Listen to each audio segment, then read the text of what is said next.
So Brother Damani would like to share some words of, whatever it is that he wished to share about himself, about his journey, and about any word of wisdom that he'd like to give us, inshallah. There's always someone who's looking at the community from outside for a while and then comes in. You have an insight that we don't quite know until we listen and hear, inshallah. Brother Damani, please. MashaAllah. Bismillahirrahmanirrahim. Assalamu alaikum wa rahmatullahi wa barakatuh. As I said, I would just offer my apologies for mix-up and not being on time. But alhamdulillah, Allah knows best. My story. Well, my story goes back, I would say my introduction to Islam came as a child. Informally, the introduction was as a child. When I was, one of the things about myself, my name, Damani, is an African name. And my parents gave me that name. They gave me the name Damani. They gave my sister her name, Anika, and my brother's name, Chunda. These are all African names, which carried some meaning. Now, I was a product of parents who grew up in they actually were around the whole civil rights era. And so they chose to give us names that had some meaning. And I'm telling you this because it has some connection to my story. As a result, throughout my entire youth, I always knew that I was a little bit different than other people. I had the name Damani, but I was born in Michigan, a suburb of Detroit, Michigan. So, I was just like everybody else, but there was something different about me. My parents were Christian, and still are. They were in the church, grew up in the Baptist church, Methodist church. Like many African American families, that's what their history was growing up in the church. And they kind of passed a little bit on to me when I was a child. So we grew up with that as a backdrop. Like many, I would say a lot of people that come from a Christian background, it is part of the culture. You don't necessarily understand in your heart, the ideology, but it's like a default. I don't know what else I'm going to say, but that's what I am, because that's what my parents are, my relatives, my grandparents, and that's what we were. But if you asked me to explain the doctrine, I'd be lost. So that was kind of my backdrop growing up. My father was a little bit more, as he called himself, a skeptical type of Christian. So he knew that was his heritage, but there were things we didn't do growing up. And came to the holidays, I didn't grow up with the Santa Claus. Dad said, no, we got the stuff for you. So those are some of the things that I grew up with. But I also, as I said, I had a little bit of introduction to Muslims, so to speak, as a child. And maybe I'd say middle school, there were some friends of my parents who, one person was Muslim, but I didn't really know what that meant. But we knew that they prayed and they did something a little different, and I didn't pay much attention to it. So most of the time, growing up as a child, I had this thing that made me different from everybody else. Damani had a meaning, it meant thoughtful, to think. Yeah, and my middle name is Konata, which means man of high standing, man of nobility. Oh. Yeah, subhanAllah. So I didn't grow into that. And so I had that thing that was a little bit different about me growing up. So we, like most other families, we were Christian. We would go to church and those kinds of things. And I was baptized Baptist. I was baptized Methodist. I did all that stuff. I was in the youth choir. And it's just, that's what you connected to. I would say when I went to high school, well, let me kind of backtrack. I'll tell you about my exposure to Islam.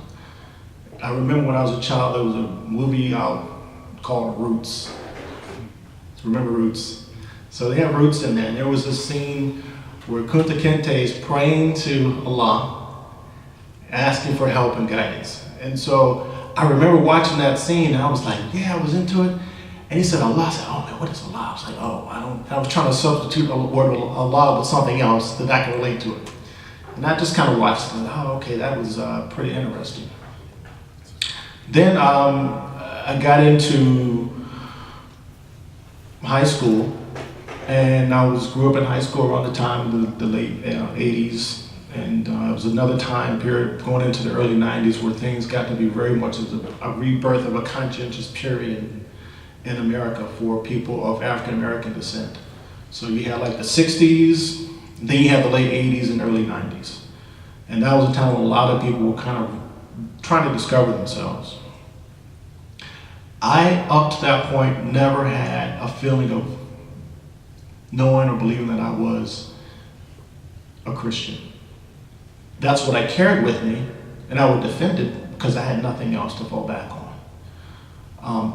I had friends that were maybe Muslim, but unfortunately some of them did the same stuff that everyone else was doing back then. So it just had a different name, and they had maybe a name that was maybe ethnic to me. And so that was part of my exposure. But when I got to college, my first year of college, there was a lot of a change. And what people understand is that when you're many people coming from, I'm just going to speak for myself and my family, coming from a background that's Jewish, well, Christian background, we think we believe in God, they believe in God. But that belief means a Trinity. To explain it, no, but we just kind of say, okay, but I believe in one God, but it's three. And so that's kind of like what the situation was. Going to college and getting on my own, I was able to think for myself. I remember my first year of college. It was during this era again of a lot of resurgence of thinking and thought and, so to speak, nationalist thought going around then. And there were a bunch of speakers coming onto campus. And these speakers would talk about different topics. They talk about self-help. They talked about identity. They talked about heritage. Talked about things that really appealed to a person who was coming from my background.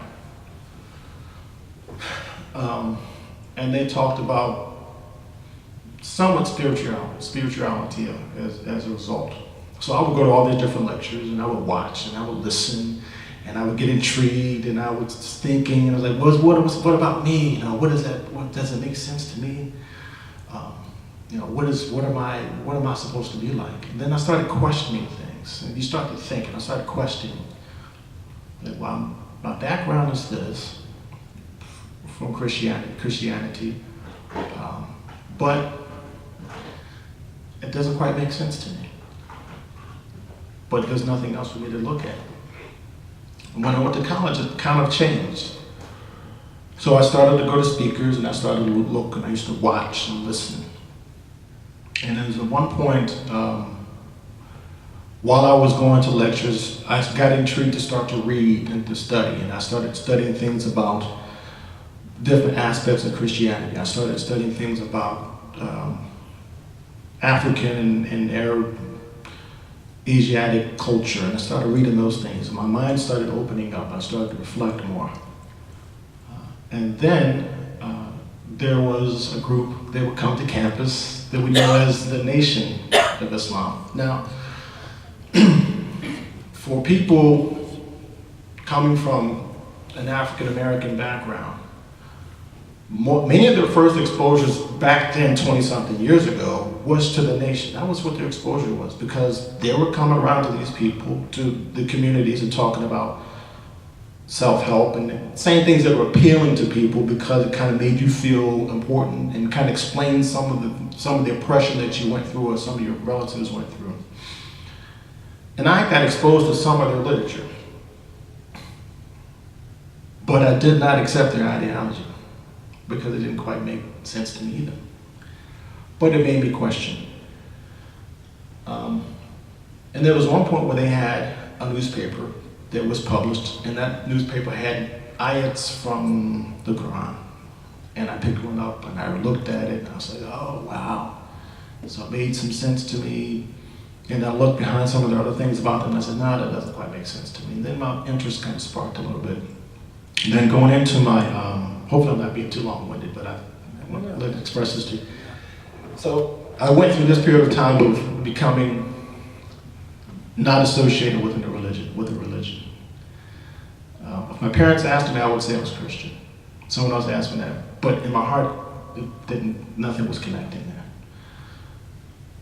I went to finish my freshman year of college, and Where is it? University of Maryland. Oh, okay. Yes, I'm sorry. So I was at College Park. So that was a great period of time in my life because I was exposed to so many different things, so many different ideologies, and it was just a great time. So I was at University of Maryland. That's where I was going to school and studying. So I went through the first year, and I think after my first year, I had a lot of exposure to heritage and history. And then I would say my second year of college, still on the same track of exploring, thinking that I probably had an idea. Never really exposed to Islam totally as a whole, but getting bits and pieces. And then I had a roommate who I only had him for one semester, just one semester at school. And he was a guy who, if you know about University of Maryland, you have University College, which is kind of like the evening kind of program. He was a guy that just came in from Connecticut, and he was going to sit there, and he was taking classes at UMUC, but he was able to room on campus in my dorm. I thought, this is cool, this is great. So we were roommates. At that time, I became a person who was just thinking that I knew I was doing the right things, but really just following the crowd, because the crowd, basically your morality was dependent upon the people around you and what they were doing, what they were thinking. So, hey, parties, females, all of that stuff, that seemed to be normal. So he became my roommate. And then there was a point in time when he had a friend in another dorm whose roommate was from Pakistan. And by that time I had read a little bit. I read stuff about the nation. I read the whole books about them. I read some other literature. And he came to the room and he said, hey, this is my friend. His name was, I don't know what the brother's name was. It didn't make a difference to me, but he came back to the room with the Quran. And he said, my friend's roommate, he's real deep, man. He's like really knowledgeable. And he came back with this book, and he said I could take it and look at it. And he said, but he told me, don't bring it to the bathroom. I was like, oh man, don't bring it to the bathroom. Okay, this must be deep, okay. This is cool. So he came back with this Quran, and he had it in our room. And I was getting curious. I said, well, what is in this book? And what made it seem to be so serious? Now, I had known Muslims to be, if someone said they were Muslim, they were like on a different level of spirituality or just discipline, and they were like way up here, and I was like, no, I'm not up there to contemplate. But I got the Quran and I took it and I opened up a page and I started to read. And I was reading it and I noticed the first things that were jumping out to me were ayats that, I didn't see, I think one of the first ayats I saw was about Musa, alayhi salam, and then about something about Abraham. And then I saw prophets that I knew from the Bible. And there was a connection. I was like, okay, that makes some sense to me. And so every day I would kind of sneak and take a look at it and give it back to my roommate. And And I got to the point where I got very curious. I think I went home at one point, and I think my father, someone, or somebody had some pamphlet about Islam somewhere in the house. I think it was the point I looked at it, and then I put it back on the shelf. I didn't really read it. But my curiosity got to the point where I decided that I wanted to go. My roommate said that his friend said that these Muslims have these meetings at the union on Fridays. And there's these meetings they have. And so I was better at scheduling back then than I am right now. But I had an organizer, and I wrote down the organizer. These Muslim meetings on Fridays, they have them around lunchtime. I was like, oh, cool, I'm gonna do that. So I wrote on my calendar, go to the Muslim meeting and find out about Islam. That was a Monday. Then on that Wednesday, I was in college, and in the college scene, there's fraternity life and sorority life. So I put down my calendar to go to the Muslim meeting thing on that Friday. On that Wednesday, I got called to join a fraternity. And I did that, and then Islam was put right on the shelf. And just went to the other side. And that became my preoccupation for two more years of college. But at the same time, I kept getting reminders. I would watch something on TV, something about Islam. I watched a person, some celebrities embrace Islam. And I was like, wow, it's back in my face again. There was a booklet, I saw some things that was back in my face. It's constantly reminding me, Allah kept reminding me. So I finished college, and went through some tribulations in college through my social activities, fraternity life, and there were some tribulations, but it was just things that happened. And then I got into law school, and that's when things started to change again. The reminders are there. I went to, it was at the beginning of the year, I got curious again. I said I need to make a decision, and I decided to go to a place to find another Quran. And I found this place, and it happened to be a Nation of Islam store. I went in there, and they had the version, or the green version, I forgot the Maulana guy's version of the Quran. I took it from the shelf, and I got it, and I went back, put it in a paper bag, I wrapped it up, and I went back home, and I was living at home, and I put it up on my shelf, and I hid it underneath some clothes, and didn't let anyone know that I was reading. So I would read a little back and forth. My interest was growing. And then I finally got to the point towards the end of my first year. And during that time period, in the 90s, earlier 90s, getting things like incense and colognes and oils, that was all seemed like you were kind of cool. So I used to do that until one day I decided to go to Lexington Market in Baltimore. And I was walking to Lexington Market, and I saw a stand. And this is an important thing we talk about dawah, we're talking about people not being, having an understanding to express Islam to people who ask, because you don't know at what level a person is. You have no idea. Every person that you meet is a potential Muslim. If they're not, there's potential. You really don't know where they are in their life. But so I decided to go to the market, and I saw this stand. There was a stand of two young brothers, 19, 18 maybe, and they were selling incense, selling cologne, selling all these things. And I looked at them, and they were talking to an older couple, must have been in their 50s, a man and wife, and they were just sitting talking. They were Christians, they were talking about Islam to these people, and I was listening, and I was just kind of sitting back and listening to them. And by that time, I kind of had questions, because a lot of different ideas were coming to me, different types of ideas about Islam. Oh, I'm sorry. Still have time. Alhamdulillah. So at that point, I decided that I was going to listen to these guys, and they were talking, and I got very interested. And so the couple walked away. the couple just walked away. And I sat there and I looked at him. And I said, I need to ask them some questions because I don't know some things. So I went up to one of the brothers. I was like, hey, I saw you talk to this couple about Islam. I said, well, what do you believe in? And he told me some things you believe in.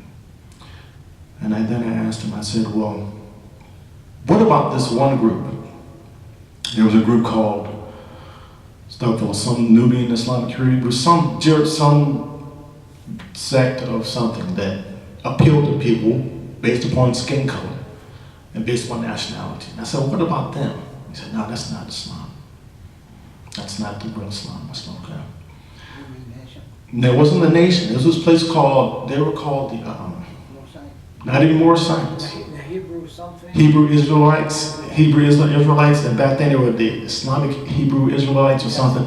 So they looked kind of like Sunni whatever, but they were white and they're tall, and they do a lot of scaring tactics. So you think they had this book called Leviathan 666, and it was about, the end of the world, and you had to be a part of this saved group of 144, this is kind of 144,000 people, and all this kind of stuff that was in the book.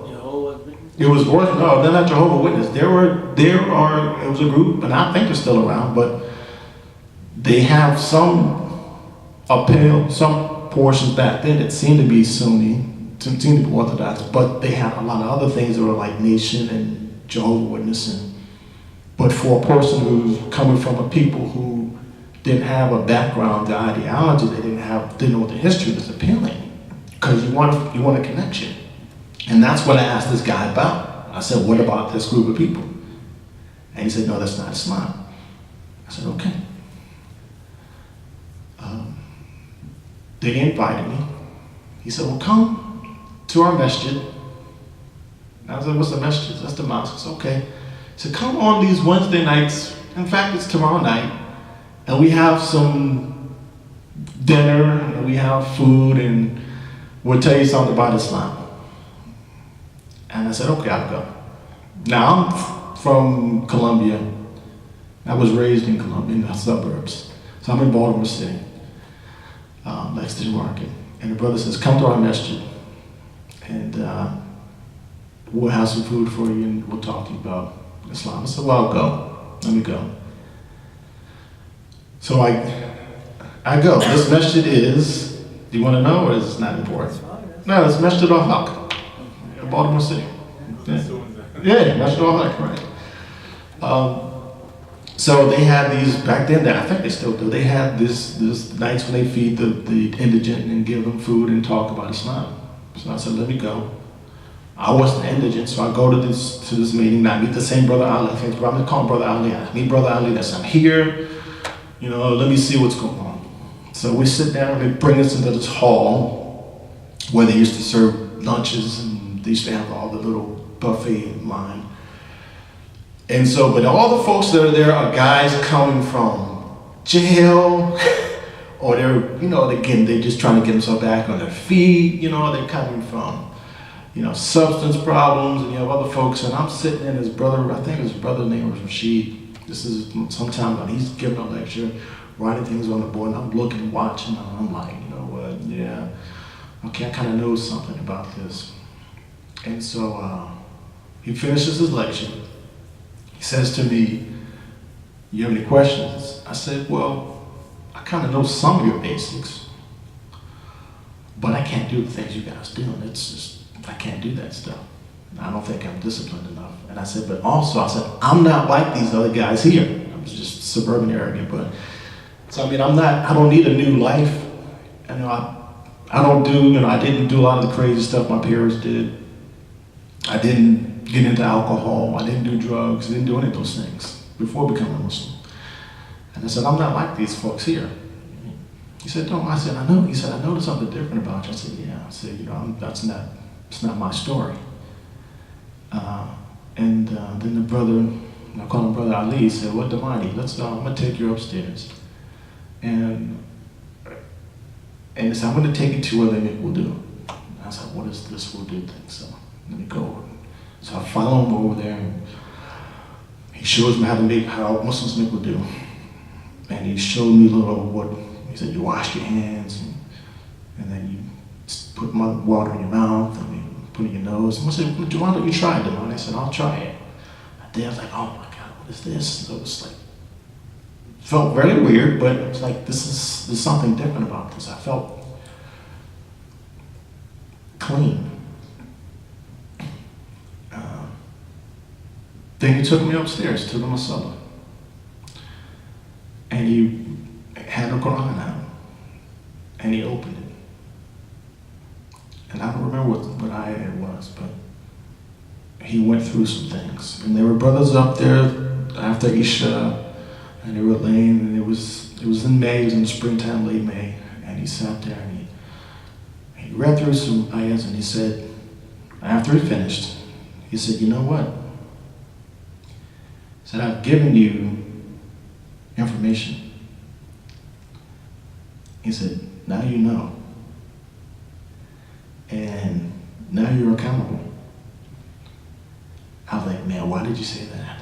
He said, yeah, now you're accountable. And I've kind of given information. So I took that, I didn't show my emotion. And he told me to come back. I said, well, that's good. And I finished and left. And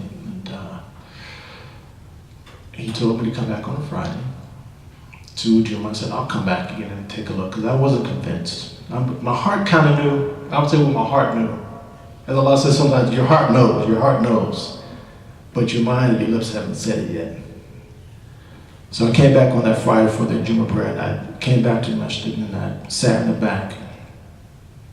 And I watched the people coming through for Juma. And I saw brothers coming in looking from all walks of life. Brothers who looked like me, brothers who were Syrian, brothers who were Egyptian, Pakistan, India, African. And then I looked and I saw this guy come in. I saw this brother come in, and he had on a shalwar kameez, and it was burgundy, and he had a kufi on, but it was like kaleidoscope. And it was so hippie looking. I was like, well, who is this guy coming in here to the masjid dressed like this? And he had a big red beard, and he was an American brother, a European American brother. And I saw him walk in there. And he sat down and greeted the brothers. And I was like, wow, this is something, this is it. And there was a brother who was with me now, and for some reason he was dressed in white. And now that I reflect on it, it almost looked like he had on something. He almost looked like he had on ihram, and the way he was dressed. And now it was springtime. I don't know, maybe he was going to make Umrah, I'm not sure, but he was sitting talking to me.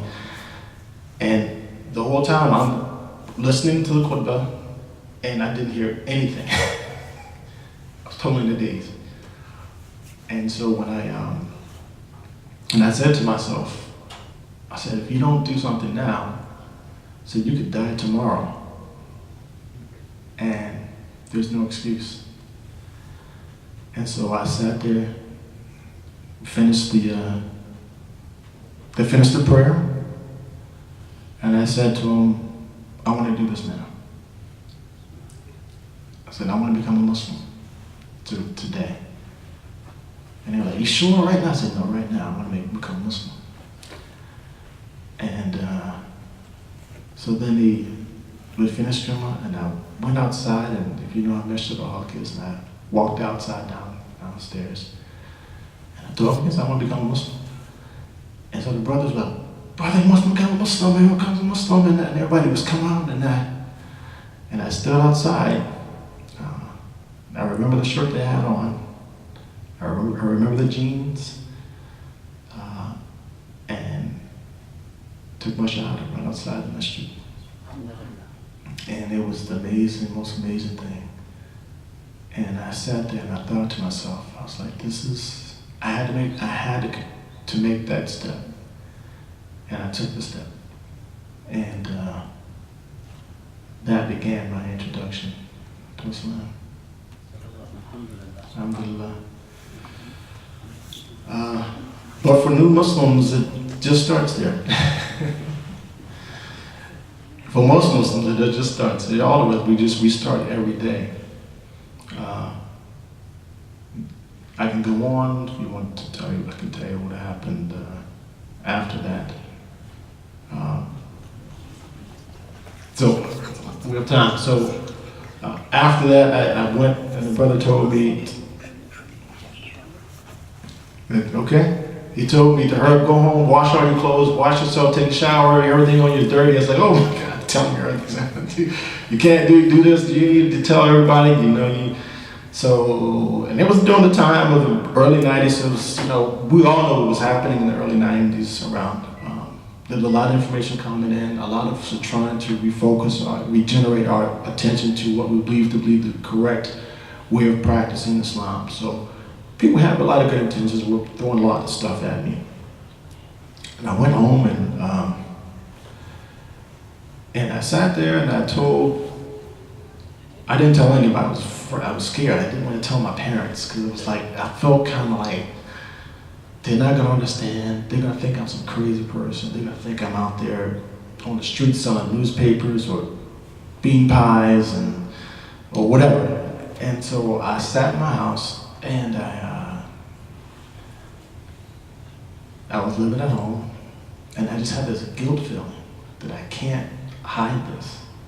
And I thought I was going to hide it for a few days or weeks or months, but I couldn't. Sat down. And I was with my parents. We were in the family room. And I said, I became a Muslim. I'm a Muslim now. And they were like, people thought I was crazy. They didn't know. They were upset. And for new Muslims, that's what they go through. We're attracted to the deen. We're attracted to what is being presented to us as Islam. But we don't have that community support. We don't have it. We may have it when we're at the masjid. We may have it at a function. We may have it at a dinner. But our relatives they're doing something different during holiday times. Or they're doing something different when we go home.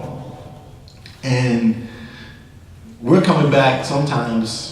We have a jihad almost every day. We're going home. Every time we see a family, it's our own personal jihad that we're struggling with. And at that point, I was going through it. But I remembered the brother told me to immediately keep reading Quran and make your prayer. I didn't know how to pray. I couldn't memorize anything. But I knew the movements. He said, do this, do that, do that. I'm just going to do it. Give me the time, man. What am I supposed to do? And Allah kept me pretty steadfast because it was a very trying period. And for a lot of new Muslims, we need more than just a greeting and a hello and a hug. It's like, what else do you need, brother? And also know that they're dealing with some other issues. Sisters are doing a lot different issues than brothers. They need that support. So my beginning of becoming a Muslim was much more challenging. My parents they think that we're rejecting them. If you think about anyone change their religion, the parents think that you're rejecting them. It's like you rejected our culture. You rejected me. I said, no, I don't reject you. I just don't believe. And I said, well, you don't really believe that either, right, Mom and Dad? But they had nothing else to fall back on. And that's the understanding. So that was a very, very trying period. My brother thought I was crazy. My sister, she was indifferent. That's just how she was. And person who was my personal interest at that time, she thought I was nuts and crazy. And I said, well, look. And people thought it was a phase. He's going through a phase. It's not a phase. So, alhamdulillah, it was not a phase. over the years, I mean, if you want to go past what's happened since that time, but you have to, just as a thing for the community, that we have to understand with Muslims and reverts, and that we want a community. A lot of us are coming to Islam because we're attracted to what Islam presents. Sometimes as a person, other times we're studying, we are looking, we're trying to figure this thing out. And we want the support. And because, a lot of us, you go home to your families, it's time for Ramadan, you have iftar set up, you go to your friends for iftar, your family, you have all that set up. For us, and for me in the beginning, it was nothing like that. It was, it was not like that, unless, especially if you're dependent upon where you're living. If you're in a city, if you're around a certain message, you go right there. But if you're not, you don't have that. And so you get a book, you get a prayer guide, you get some do's and don'ts, and Assalamu alaikum. And it's just because people, you're human beings, we think it's not my burden, that someone else is going to take care of that. But that one little thing helps. What was good for me was that there was a family. I was just me, and no one else was Muslim. And there was a family who invited me to come to their house during Eid. It was a guy I grew up with, and he said, come down with us, Damani. This is what we do. It's like, great, thanks, man, because I don't know what's going on. And then there were brothers who I met when I first became Muslim, like Imam Mahmoud, and in my first year, and being welcoming, being open, and making you feel welcome. It's so important. Alhamdulillah, after I took Shahada, my person was my love interest. We engaged until she became Muslim, Sister Zell, so she became Muslim. Then sometime after that, my brother, he accepted Islam. And he lives in Abu Dhabi, which is where I'm going next week. He accepted Islam. And then later my sister. And you never can tell. And you never know what someone is thinking. You never know what influence you have on someone else. And you don't know where they are spiritually. You can't assume. And I would tell my friends and tell brothers and sisters that Islam, from my understanding of being around brothers who are knowledgeable and sisters that are knowledgeable, it is not a closed club. It's not a closed club. And what I mean by that is that I don't have it locked down to myself and sisters or brothers from this area. We don't have it all. It's not just our thing. No, we have to continue to express and open this message to other people and welcome them when they come aboard too. Alhamdulillah. Any questions, inshallah? Yes? In the beginning, did you have a feeling of alienating yourself from your own self? Did you have, were you observing your own self from outside? Good question. Did I feel like I was outside of myself, alienating myself? In the beginning, yes, and to an extent. Because all these things are new. How you wash, getting up, no longer sleeping in. So the sleep in days, they were done. For me, because I started to pray, not everybody does that, and everybody can do that. But immediately, I took Shahada at Dhuhr, at Jummah, I made Asr, doing what I could do. I didn't know what I was doing. But I felt outside myself to an extent because I'm doing a lot of things that I'm not used to doing. I'm just not used to doing those things. And you're trying to figure out what's right and what's wrong, and people telling you what you should and should not do, which is a challenge.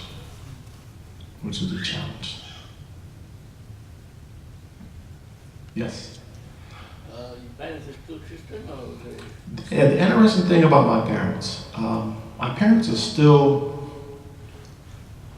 hold on to the Christian idea, the name. All of their grandkids are Muslim. Oh. All of their kids are Muslim. My father, I make dua because I talk to my dad and he says Allah like I say Allah. He says inshallah like I say inshallah when he's talking to me. He will say a lot of different things.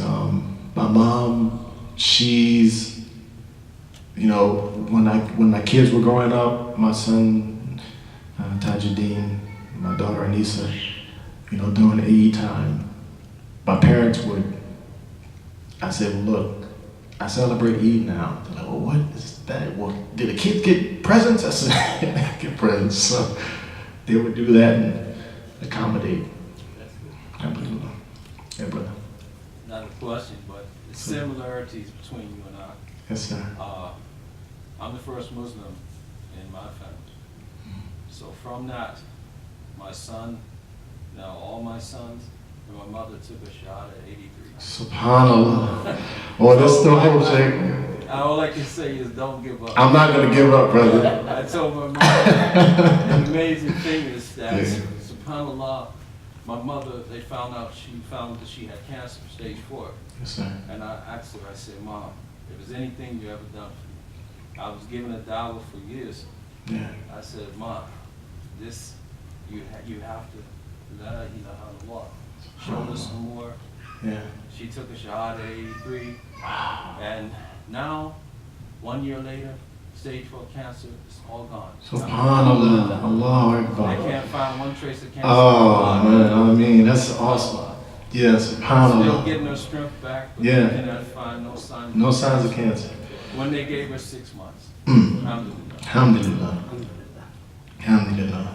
Yeah, you can't give up. You really can't give up on them. Yeah, that's the thing about it. That's one thing I just remembered too is, and I used to talk to Imam Mahmoud about this when I was younger a little bit, that when we see people that we're always representing to some extent Islam, no matter where you are, and we're not perfect, and we correct ourselves. But when I would tell other new Muslims that I would meet, and I told it to my sister, I told it to my brother, I said, Islam is perfect, but Muslims are not always perfect. And you have to remember that. So no matter what's going on out there, the deen that we have is perfect.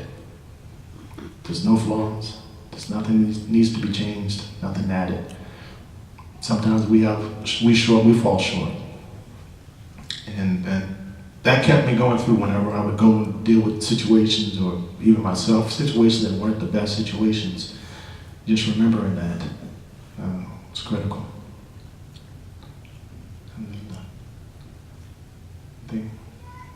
Yes. I could talk about this all night, but I have to talk about it all night, man. All night long. You mentioned how you brothers, sisters come to Islam. Yes. Just congratulations, hug, shake hand. Inshallah, it's not enough.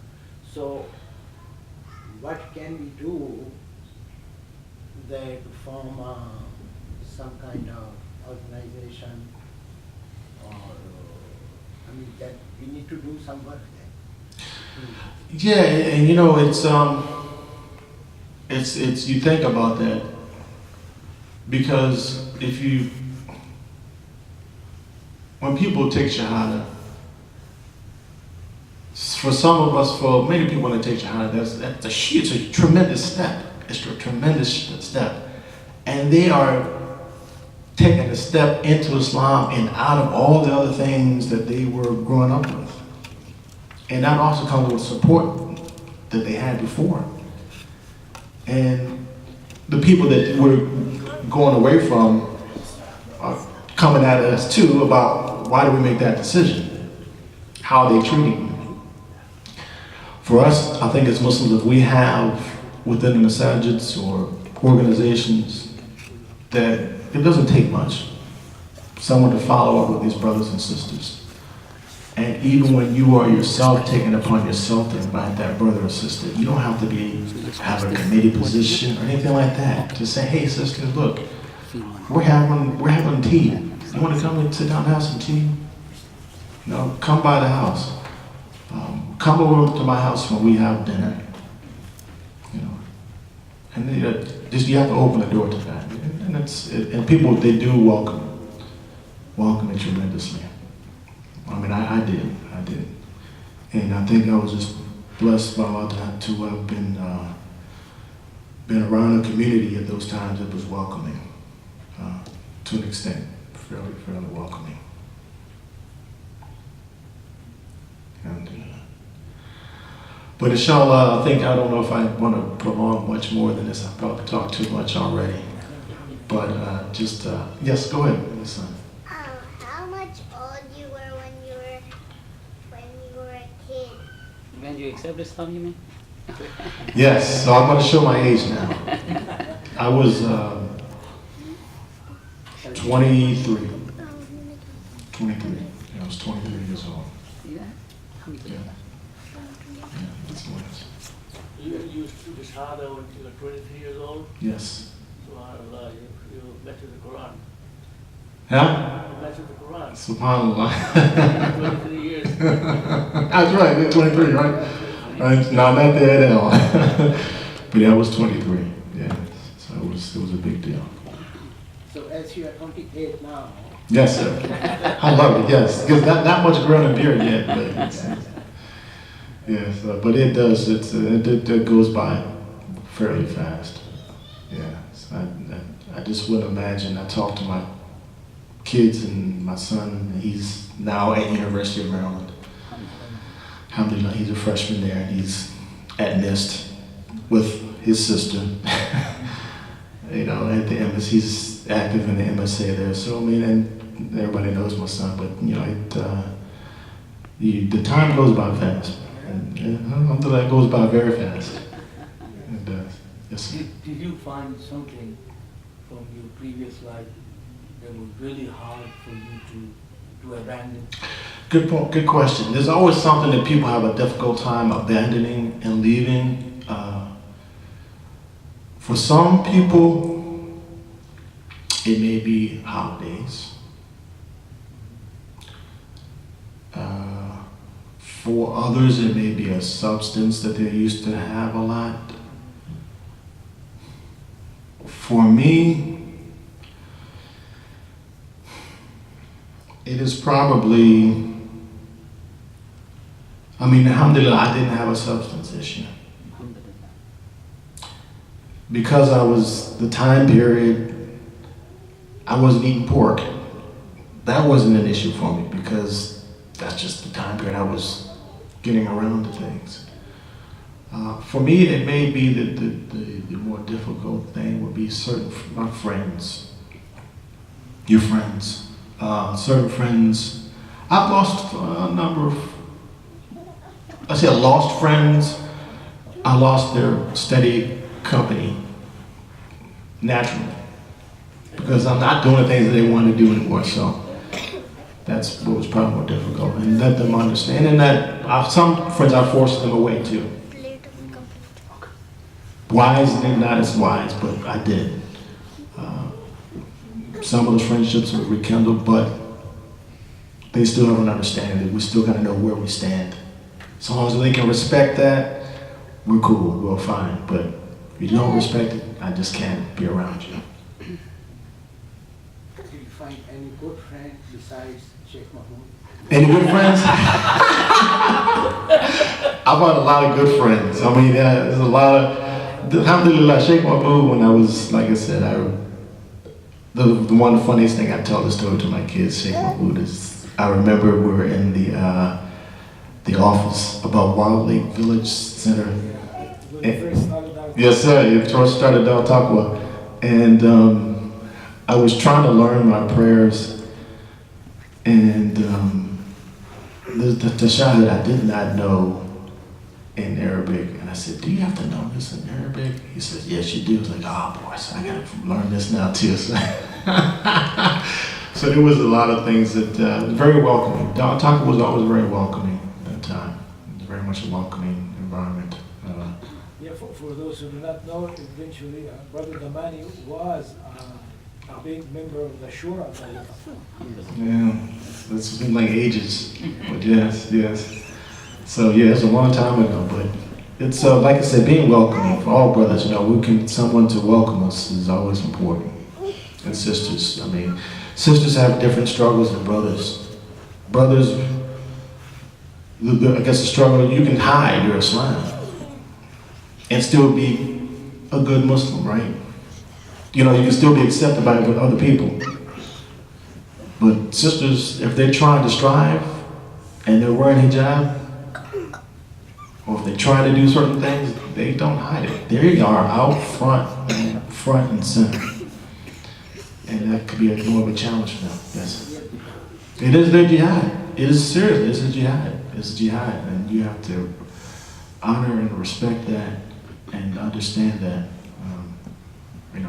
For us, for me, beginning you can choose to be Muslim, showing it one day and the other day maybe not.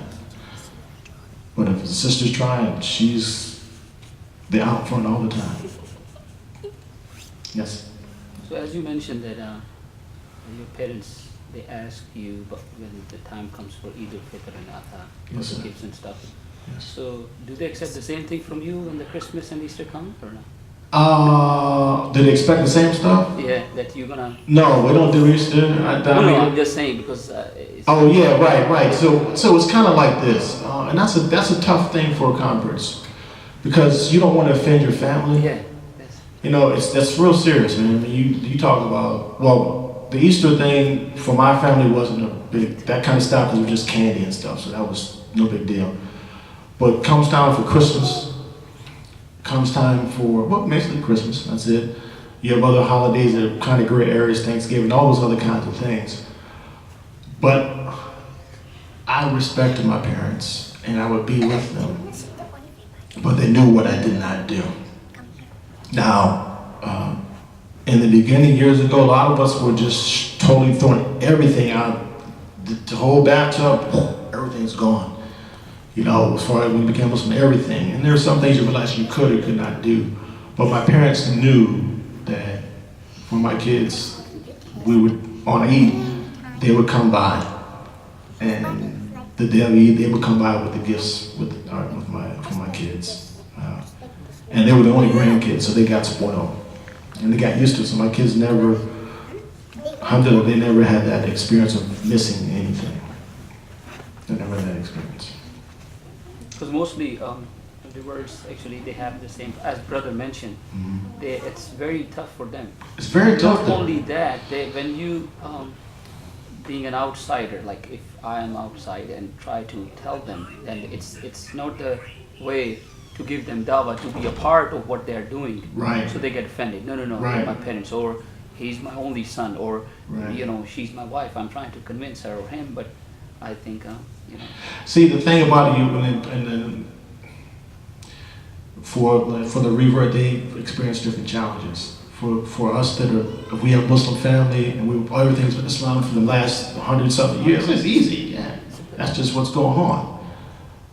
But when you want to rebuke some of your traditions and your family, there's issues that even within Muslim families. So you can imagine someone that's not Muslim dealing with their families and how they navigate that to keep a good relationship, but still a mutual respect for our belief systems, which is critical. So that's another thing that I think is important when you have new Muslims, to make sure that you are sensitive to what they may be experiencing, on how they make Islam a part of their life. So you're sensitive to some of the struggles that they're going through. especially when it comes to family and these holidays. A lot of sisters, yes, go ahead, sister, you want to say it, And yes. also not just holidays, but different family life cycle events, Yeah. such as when those of us who have converted to Islam, Mhm. we have a non-Muslim family member who passes away, or Yeah.